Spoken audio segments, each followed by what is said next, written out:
displacement thickness. Similarly, the amount of mass which is actually passing through the boundary layer. So of course, while considering the effect of viscosity, it will have less velocity compared to u infinity. So it will have the mass which is flowing through the boundary layer will have less momentum as compared to the free stream condition. So the reduction in momentum flow of the actual mass which is flowing inside the boundary layer can be made equal to an inviscid flow situation where the platform will be moved up by a certain distance which is denoted by theta. So the inviscid flow reduction in momentum transfer, if it is equal to the viscous flow momentum transfer, then the thickness by which the plate will have to be raised up is termed as the momentum thickness. So these are the two definitions which we have introduced in the previous class. And if you have any question, you can ask me now regarding the definition. Okay, so I then assume that you are confident you understood what are the two thicknesses. The implication of that was not very clear in whatever we have covered in the last class, because last class what we have done is the equation we converted it to an ODE by transformation by a combination variable which was eta, and using the combination variable, maybe I can show you the slides, it would be easier, and using the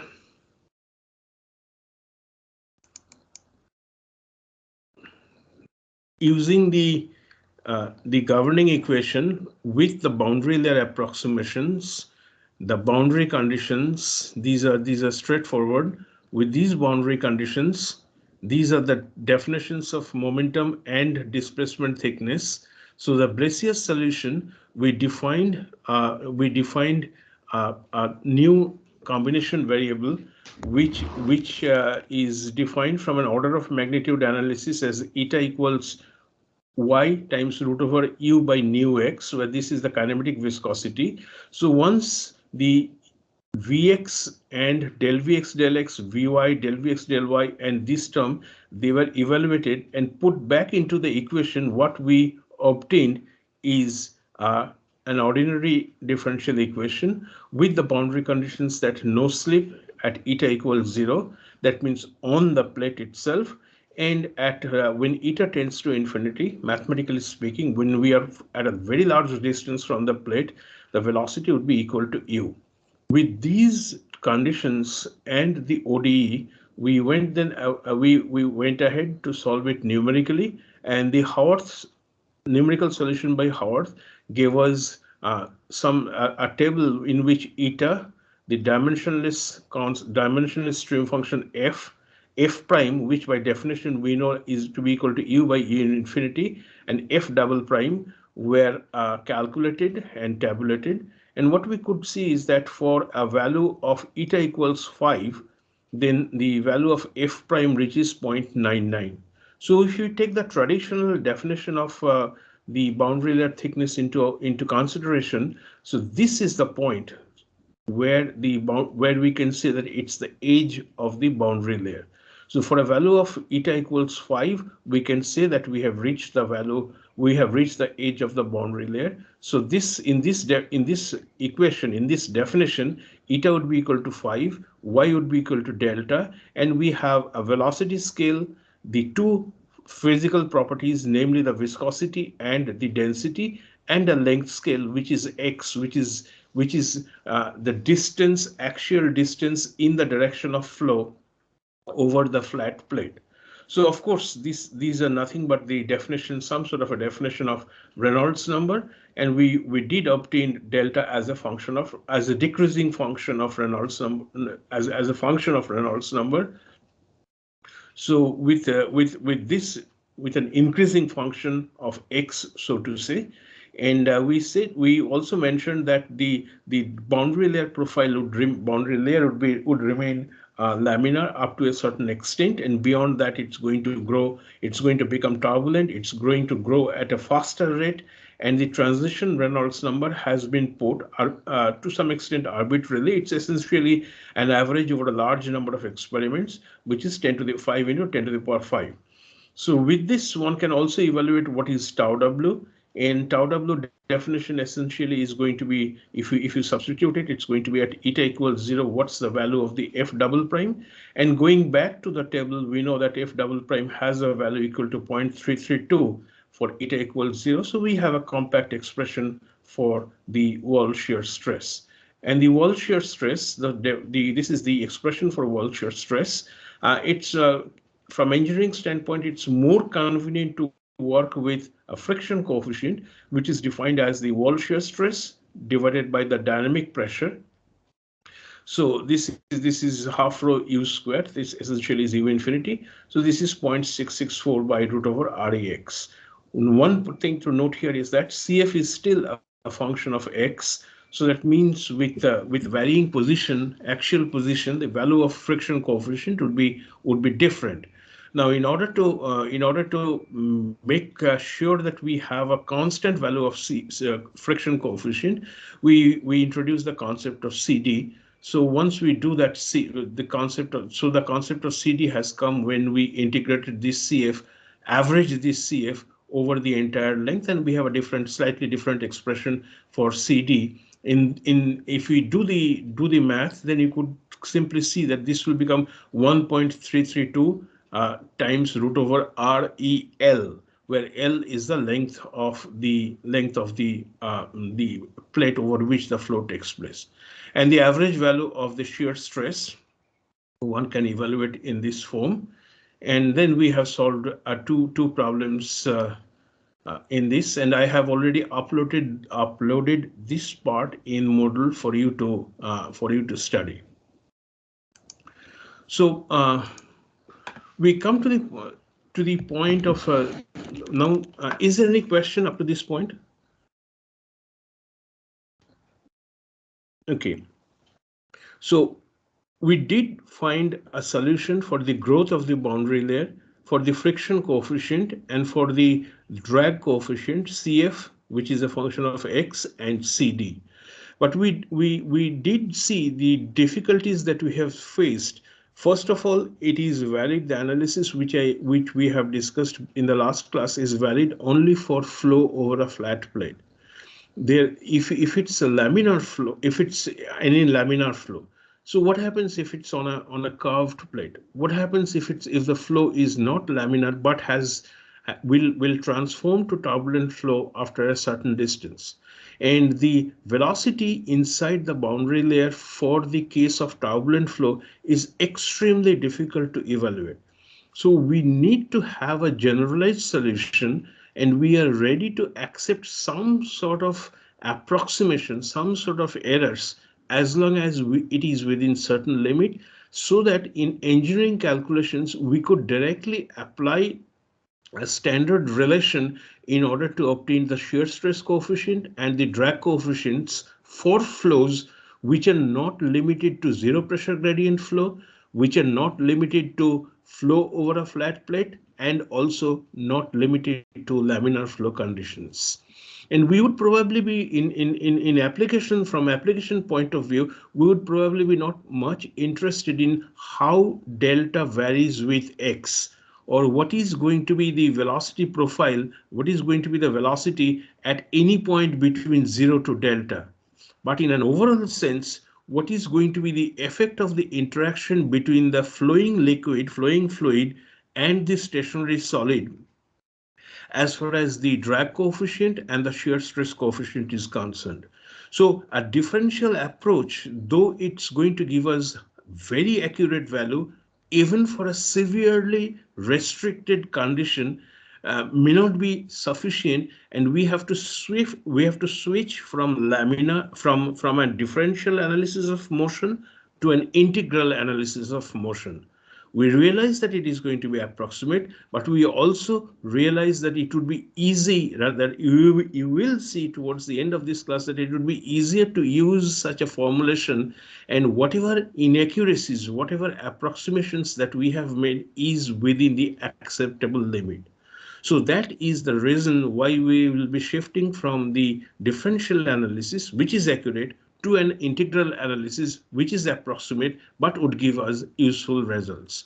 So that's the reason why we are going from one type of analysis to the other.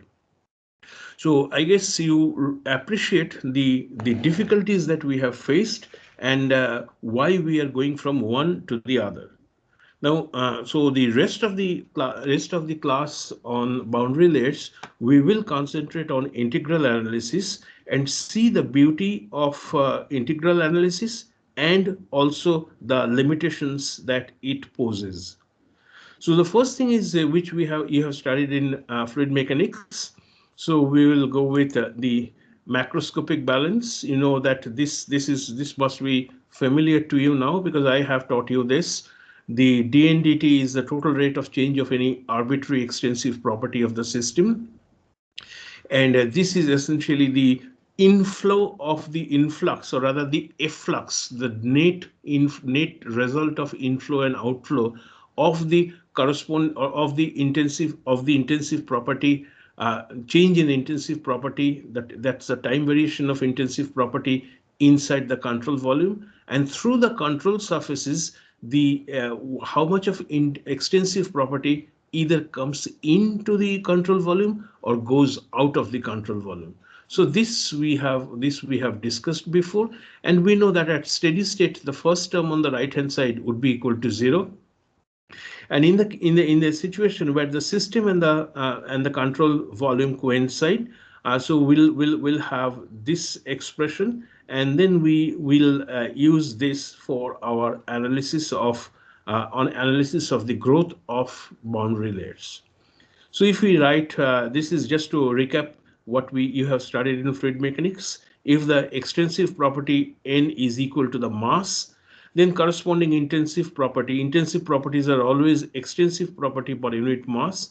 So this would be equal to 1. And the total, if you think about the conservation, then this would be the equation of continuity in the integral form, which you have also used. And at steady state, this part is going to be 0.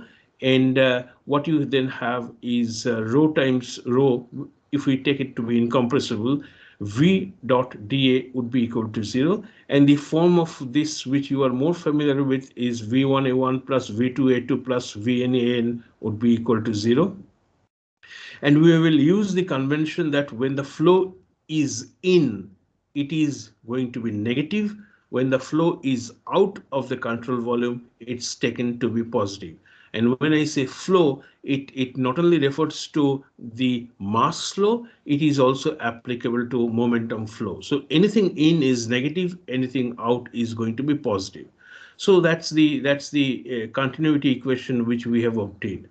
On the other hand, if we take this n to be equal to the momentum, then eta, the corresponding intensive property, would simply be equal to momentum divided by mass, momentum per unit mass, which is nothing but velocity.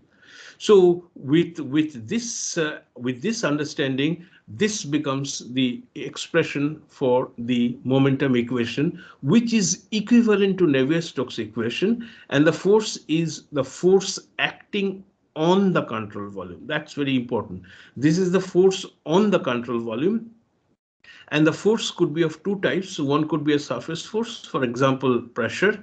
The other could be a body force, which could be gravity, electrostatic, and so on, magnetic and others. So which on the right hand side is eta is going to be replaced by v. So del t, this, and then previously it was only up to this, and now we have a velocity added to it, and this is the momentum equation. The points, the all the velocities that we discuss over here are measured relative to the control volume, and as again, mass in or anything in the intensive property in would be negative, out would be positive. So I hope that you recall this part from your fluid mechanics, and if there are any simplifications or any clarifications you want to me, please ask.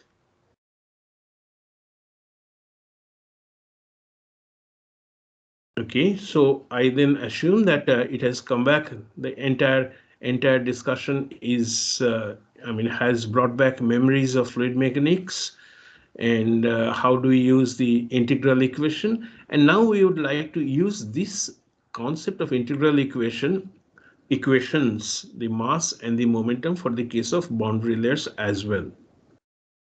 So this is what the momentum integral equation is. The continuity equation is simply going to be this, and it's a steady 2D flow, and I have assumed that this dotted line is the edge of the boundary layer, and my control volume A, B, C, D, AD lies very close to the solid plate, BC lies very close to the outer edge of the so-called boundary layer. The velocity outside is taken to be equal to u, and I'm not making any suggestion or any implication here that u is going to be equal to the free stream velocity.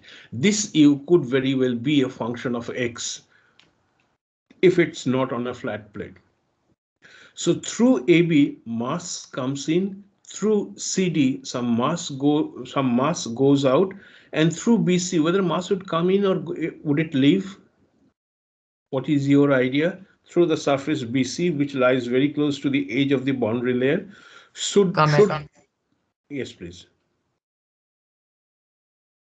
Someone said something. Okay, so there would be some mass which would cross BC. Okay, it has to come in, that we have discussed in the previous class, that in order for the boundary layer to grow, there has to be mass coming in through the surface. So the edge of the boundary layer is definitely not a streamline. Mass is crossing, and therefore it is not a boundary layer. And how about the AD surface? I put, you can, as you could see, that I put AD equal to 0, since it is very close to the bottom, to the plate surface, so there wouldn't be any, and we know that the velocity close to this plate will be equal to 0 or very close to 0 or insignificantly small, so therefore m dot AD would be equal to 0. So if I expand this for steady state condition in which the first term is going to be equal to 0, m dot AB plus BC plus CD, and AD is 0. So the sum of these three would be equal to 0. So m dot BC would simply be the algebraic sum of AB and CD. Now what is going to be m dot AB? M dot AB is the mass which is coming through this. We know that there is some velocity with which the mass is entering, and that velocity is a function of y. Okay, so Vx and the length of this imaginary control volume is dx. So through this, some mass is coming in. So if I try to find out what is m dot AB, this is the expression that is going to be relevant. Dz is the depth perpendicular to your screen. So Vx, which varies with y, it is to be integrated from 0 to delta multiplied by rho. So whatever you have in this inside the second bracket is simply the mass flow in through AB per unit depth. And this depth, I assumed it to be dz, and Vx is not a function of z. So this entire thing, the second bracket multiplied by dz, gives you the mass of fluid coming in through AB. Also, we note that since mass is coming in, there has to be a negative sign to denote that it is flow coming in to the control volume. Look at the expression. If you have any question, please ask me. So since Vx is a function of y, so I need to integrate it, and of course multiply it with rho and put a minus sign, multiply it with the depth. That is what the formula of m dot AB should be. I will go through this derivation only partially because it's the equation which we are going to use, but in some specific problems you would see that you need to know the background, how it was developed, and then only for unknown situations you would be able to write your own equation and get your own relation or correlation. So if you are a practicing engineer and you are trying to find out what would be this flow rate through AB or BC, or you start from fundamentals in order to obtain what is the force exerted by the fluid on the solid, the starting points, those concepts should be clear. The rest is there in your textbook. I'm directly following Fox and McDonald. There is a specific chapter, a subchapter called momentum integral equations. So you can read that and see the steps in between. So now I'm going to find out what is the flow rate through CD. And here, since the length is not too large, I can take the mathematical tool of Taylor series expansion, and the Taylor series expansion through CD, which is located at x plus dx, would simply be equal to m. I denote it as m dot x plus dx is the Taylor series expansion, taking only the first term, and when you substitute that, this is the relation for m dot x which we have used, which we have obtained in the last slide, plus del x of this multiplied by dz everywhere, so as to take into account the role of the depth in the perpendicular direction. Any question on m dot cd? First approximation that I am introducing in my analysis, neglecting any term, any higher order term. So if I have m dot AB and m dot BC, then I would, sorry, m dot CD, then m dot BC would simply be sum of these two. And note here is that I did not include any minus sign in here, therefore thereby specifying that mass is going out of CD, and therefore it's going to be treated as positive. So when you do the algebraic sum of these two, you are going to get an expression for m dot BC, and it is going to be negative, signifying that mass is entering through BC, as you have already pointed out. So the purpose of using the continuity equation is therefore to obtain a specific expression for m dot BC. Now let's go to the x component of the momentum equation. This you have done before as well. So I write f as x denoting the direction, x component of the equation, x component of the integral equation. F bx, this I take to be 0, since there are no body forces present. Had there been a body force, then you need to include that term in here. The You need to look the development of the equation carefully to see that if you come across a situation in which there is a body force, how do you account for that? The way you have to do that is to include that body force in here. So if the boundary layer is experiencing some electrostatic force, then that force term should be included in here. Then comes the steady state. So this term is going to be equal to 0, and this is the net momentum inflow through all the possible surfaces. So what are the possible surfaces? I have MFAB, that is the momentum flow rate through AB, momentum flow rate through BC, momentum flow rate through CD, and do I have any moment? And let's not think about what I have covered over here. The momentum through AD, or the force which is acting on AD. Let's not discuss that right now. What is MFAB? Again, our same definition. What we have done for m dot AB is this. So if I need to find out what is the momentum, I simply add another Vx in here. That's what we have done here. So another Vx is added, and it would give me the momentum flow in through AB. Since it is in, it is going to be negative. And similarly, CD, I am going to take a Taylor series expansion, keeping only the first term and noting that it is positive, signifying that I have momentum flow out of the control volume, and that's why it's going to be negative. So I have evaluated MFAB MFBC, MFCD. How about MFAD?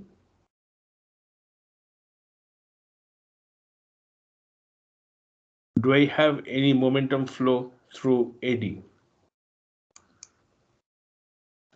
Your answer. Do I have any momentum flow in the CV, in or out of the CV through the surface AD?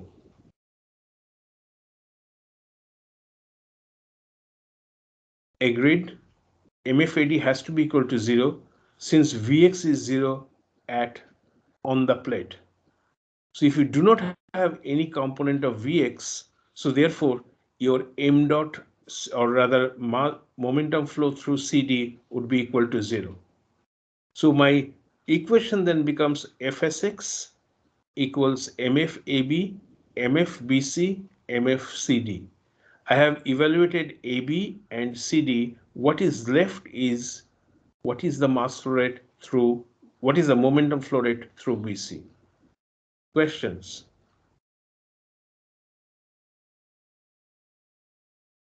Okay. So then comes what is going to be the mass flow rate through BC. Sorry, momentum flow rate through BC. I have already seen the mass flow rate through BC is this expression. So I need to multiply it with velocity in order to obtain what is going to be the momentum flow rate, the x momentum flow rate through BC. So what should be the velocity factor be in here? What should I multiply this? What should I multiply the moment mass flow rate? What should I multiply this with in order to find out the x momentum that comes in to the control volume through the surface at BC? What should be the factor? Previously, everywhere I was multiplying with Vx, since Vx is the velocity, which obviously varies with y, and that's why I had to keep Vx in here. So I know what is the mass flow rate through BC. So I need to multiply it with this x component of velocity. What would that velocity be? Please respond. Doesn't matter if you're right or wrong. It is a discussion which Vy. clears many doubts. Pardon me? Vy. Okay. So the options are, as you have mentioned, Vy. And if you have mentioned Vy, someone can very well say it is going to be Vx. So let us first decide which one is going to be relevant, Vx or Vy. Anyone having any other opinion on this? Should it be Vx or Vy?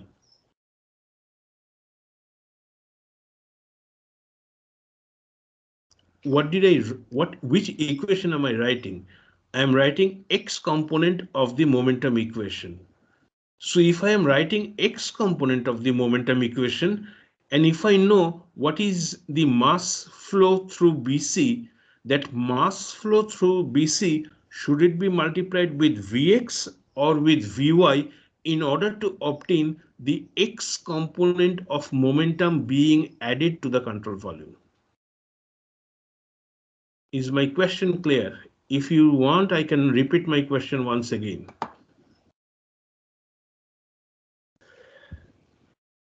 I have the mass flow rate through BC. This mass flow rate through BC, which was there in the previous slide, this needs to be multiplied with some velocity to give me the x component of momentum coming in through BC. So should it be Vx or Vy? Who said Vy? Can you just think loud, think in think openly and discuss some more with me? What is based on my posing the question in a different way? Are you convinced that it would be Vy or it would be Vx? Most probably Vx after the x component. Right, because you have some mass coming into a system, something coming into a control volume.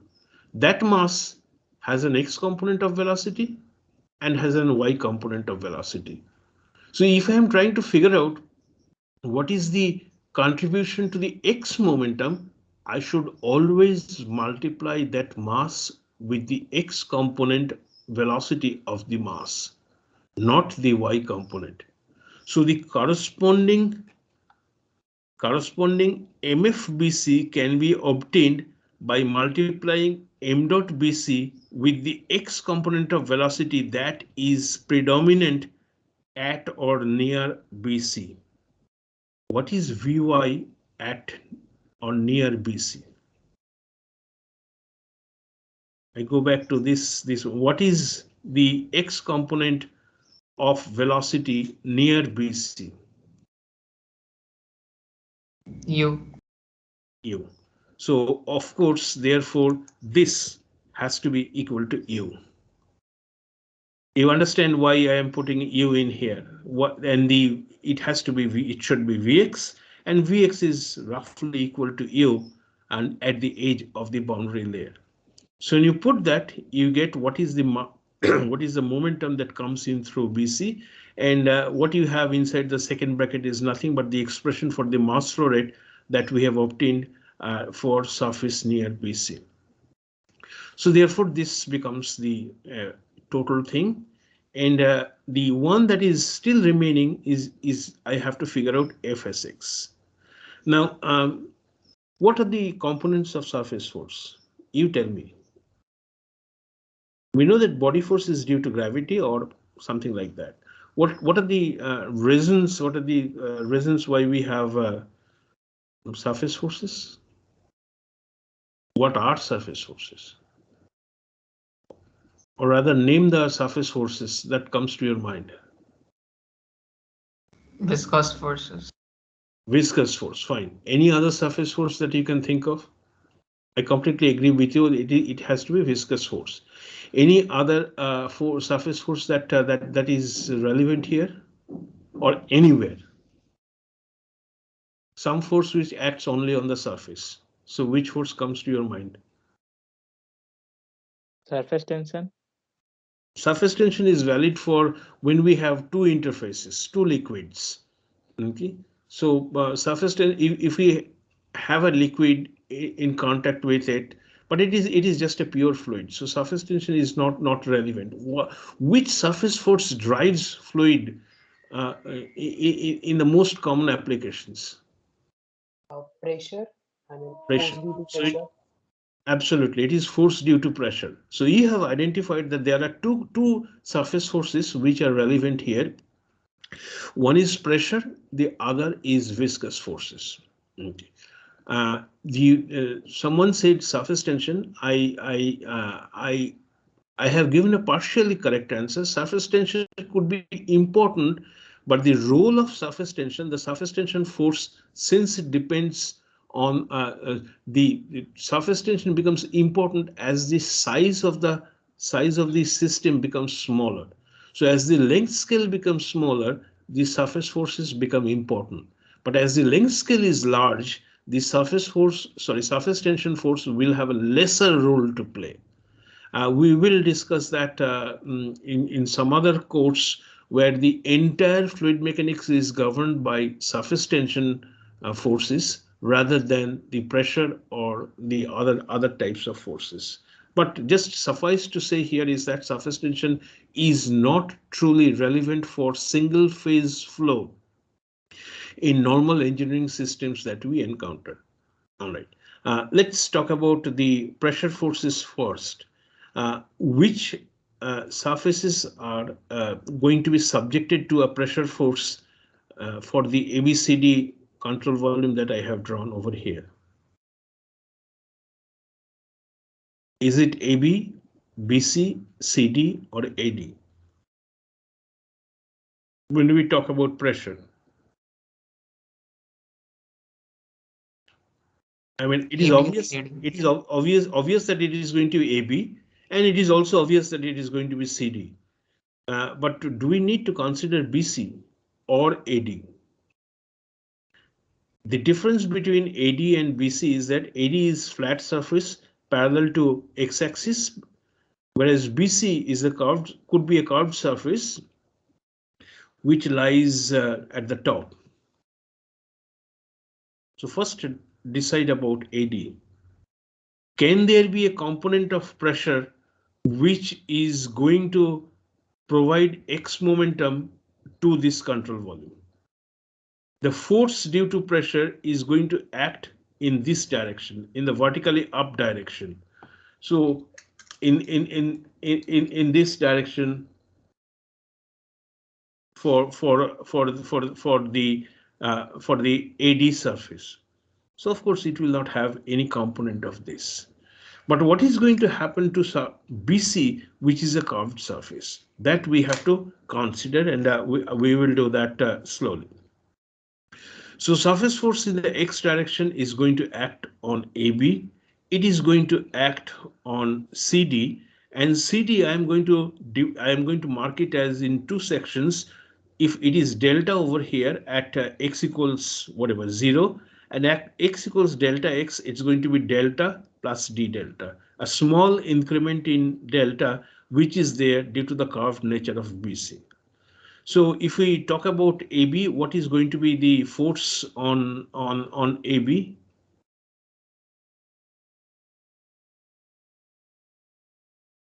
Area times pressure. So what is the area and what's the pressure? So P of X into delta for a unit depth. Right. And over here, I'm going to take a Taylor series expansion of this. So P into delta, and unit depth, I multiply it with some depth dz. And CD is just the Taylor series expansion of pressure multiplied by the new area, and the new area is delta plus d delta time dz. Right? So that's straightforward. Now let's come to BC. So pressure on BC. I know that at B the pressure is P at X. This at C is P plus del P del X multiplied by delta X. So that's the new pressure over here. And I assume that pressure is a function only of X. It's not a function of Y, which is a reasonable approximation since the boundary layers are generally quite thin. So if it is px over here, it's px over the entire thickness, and therefore the pressure at point C is going to be P plus del P del X times delta X. So if I need to think about an average pressure, the easiest choice, which is for convenience and which incorporates some more approximation to our analysis, is simply going to be the arithmetic average of these two pressures that we have at B and at C. So now I would like to find out what is FBC. Okay, so what is FBC? In order to find out FBC, I need to find out what is the area on which this pressure is acting, this average pressure is acting, that is going to contribute to a force in the X direction. So what would be that area? What would be the area? What would be the correct area to use for surface BC when some average pressure that we have defined in the previous step is acting on BC? So the pressure is acting on BC and the force is acting on BC, but force is nothing but in this case pressure times area. So when we talk about the component of the force in the X direction, so what would be the area on which this effective force is acting on? D D delta delta dz. D delta dz. So that's what your this thing going to be. So what is FBC? It is simply going to be whatever be the average pressure multiplied by D delta dz. Fine. This is I hope this is clear to all of you. And on surface AD, we know that there is no pressure which is acting on AD, but AD is so very close to the solid surface. So there has to be some shear which is acting on AD. Okay. And what is the shear? We call it as wall shear stress. So wall shear stress is denoted by tau W, and the area on which this force due to the shear is acting on is dx dz. Any question? So it is not due to pressure, but it is due to shear. So a viscous force is acting over here, and we note the negative sign. The negative sign simply tells us that it's acting in a direction opposing the flow. So it is acting in the minus x direction. And to account for that physics, we incorporate this minus. So there is a surface force, this is also called the adhesive force, which is, I shouldn't say adhesive, viscous force, which is acting on AD in the minus x direction. And we call this as tau W, where tau W is the wall shear stress. What is going to be the surface force due to viscosity on surface BC? Because on these The two zero. surfaces, and why would it be zero? Shear stress is zero at like boundary. And what condition makes this to be equal to zero? You are absolutely right. Just I want to go a bit deeper. You are right, but just why would it be zero? What condition essentially makes it zero on BC? You No understand? shear. No shear. So essentially the velocity gradient on BC, if it is zero, then I can say that the viscous force is zero. And we understand from our analysis of the velocity profile that the velocity asymptotically approaches the free stream velocity at the edge of the boundary layer. So therefore the velocity does not vary with y anymore. It is equal to zero at the edge of the boundary layer. So the viscous forces would not be present at BC. Fine. No, any question? So the pressure, the area on which the pressure is acting in the force due to pressure is acting in the x direction, and the only viscous force which is on the surface AD, that we have taken into account by denoting the wall shear stress as tau W, incorporating the negative so as to highlight the direction in which it is acting.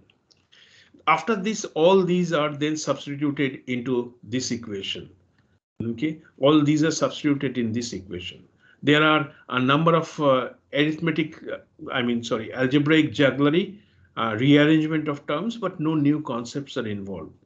Once that is done, and you could see that in your textbook, you would come up with what is known as the momentum integral equation, which simply says tau W by rho is equal to d dx of u squared theta, and theta is the momentum thickness that we have defined before. And this is delta star u du dx, where delta star is the displacement thickness. So the reason why we spent so much time in developing the concept of momentum thickness and displacement and displacement thickness are now clear, because they appear in what is known as the momentum integral equation. Why did we spend so much time on momentum integral equation? Two reasons. First of all, it's an ODE.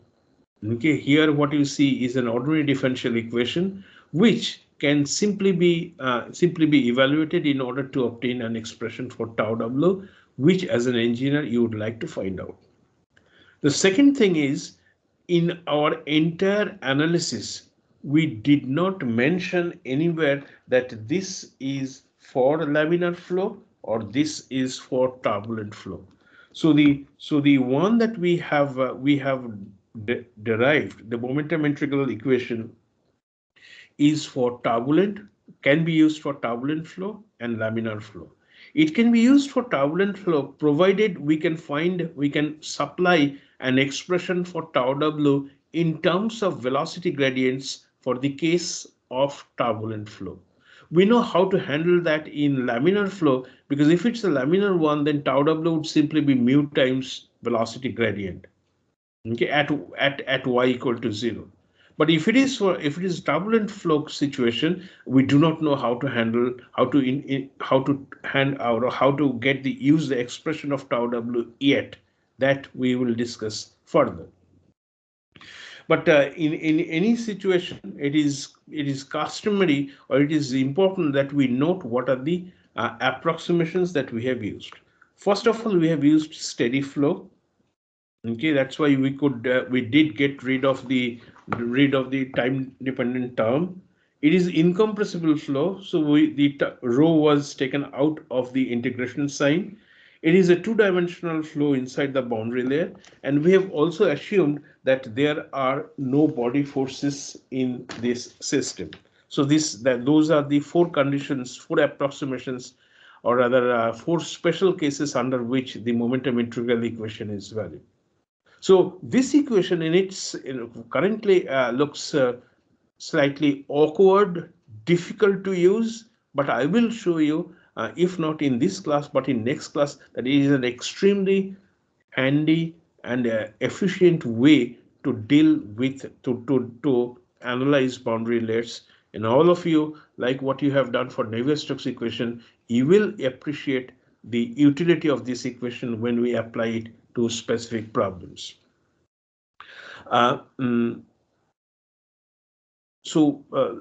we have about 5 minutes time, so I'll talk about the use of momentum integral equation for something that we know.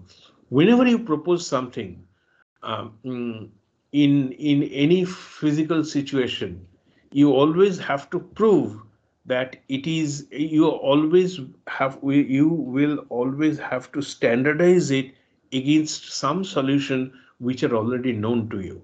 So any code you should first run and test it with results which are already there, which probably would have been obtained in a much more rigorous way. And if your new solution can explain that, then you will have confidence over the equation that you are proposing. So the results, the accurate results, the analytical results that we have are for flow over a flat over a flat plate with zero pressure gradient. That's the Blasius solution or the Howard solution that we have. So we would like to first test this equation with something that is already known to us. So what is known to us? So that's why we are looking at use of momentum integral equation for zero pressure gradient flow. And we know that it's a flow over a flat plate that we have analyzed. So obviously u is a constant to be equal to u infinity. U is not a function of x, so the second term would be equal to 0. So our momentum integral equation is simply going to be a two terms equation where tau w is rho u square this. And I have simply used the definition of theta and put it in here. Now comes the trick, and the trick here is, if I could define Vx by u, this Vx by u, as some function of eta, I would like to stress upon here is this eta is simply defined as y by delta, unlike the eta which we have been using in our Blasius solution. This is simply y by delta is equal to eta. So if that is the case, then I convert this limit from 0 to delta to 0 to 1, since my eta is simply y by delta. So with this becomes my equation that I need to solve. Any questions so far? Okay. So this ordinary differential equation can be solved because what I have inside the third bracket is a definite integral. So it would simply be something, it would simply most likely it's just going to be a number. So this becomes an inherently simple governing differential equation to solve. What do I do? And therein comes the major approximation of the momentum integral approach. I'm simply going to write Vx by u as a plus beta plus c eta square arbitrarily. I mean, who said that it's going to be a plus beta plus c eta square and not a plus c eta square or a plus beta? Anything can be possible. My job is to show you that your accuracy of the result is rather insensitive to the approximation that you choose for Vx by u. And I will explain why that is so, why why the results are rather insensitive to the approximation to the form that you have chosen. So I have three constants A, B, and C, and they will have to be evaluated with three conditions, which I did not show to you. So what are the conditions that you could say for y equals 0? Y equals 0 essentially means eta equals 0. So eta equals delta, and y equals delta means eta equals 1. So what are the conditions that you can specify?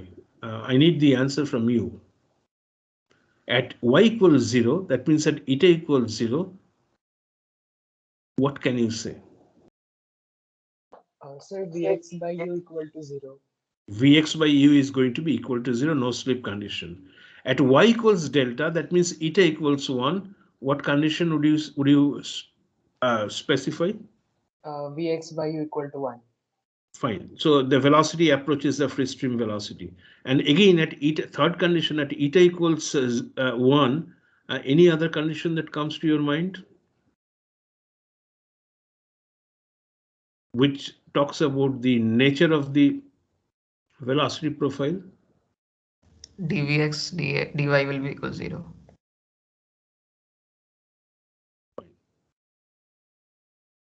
So these are the three conditions as you have correctly identified. One is no slip condition. The other is it approaches the free stream velocity, and it approaches the free stream velocity with zero slope. So with these three conditions, you'd be able to evaluate A, B, and C. And when you do that, then it simply becomes 2 eta minus eta squared. Okay. So what do you do in the cases on the right hand side of this equation? You simply put 2 eta minus eta square and 1 minus 2 eta minus eta square. Integrate this over 0 to 1. So this is going to be your entire right hand side. You have a d del dx outside. And for tau, if I have already explained, if I assume it's a Newtonian fluid, tau is simply mu times velocity gradient. Note the plus sign over here, because it is the wall shear stress and not the shear stress by the fluid on the layer which is slipping past it. So tau is positive in this. So if you use this and you put the expression for Vx by u in here, what you get is 2 mu u by delta. And on this side, this term is simply going to be a number which is 2 by 15. So you get a very compact, very simple ordinary differential equation, which you integrate and you get a constant of integration. In order to evaluate this constant of integration, you need one more condition. What condition would that be? What is the boundary condition that you can use? This is the growth of the boundary layer. What is your suggestion? At x equals 0, delta should be 0. At x equals 0, delta is equal to 0. That means you have zero thickness of the boundary layer at this point. So once you do that, once you use the boundary condition, this is the expression which you would get. Delta by x is 5.48 by root over Rex. Compare that with the Blasius solution, which necessitated a complex transformation process of an PDE to an ODE, and numerical solution, a table, and everything else. You'd get 5. So the difference is between 5 and 5.48. It is less. It is 10% error, and in engineering situations, this error is acceptable considering the ease of solution for similar cases. So it is so close to Blasius solution.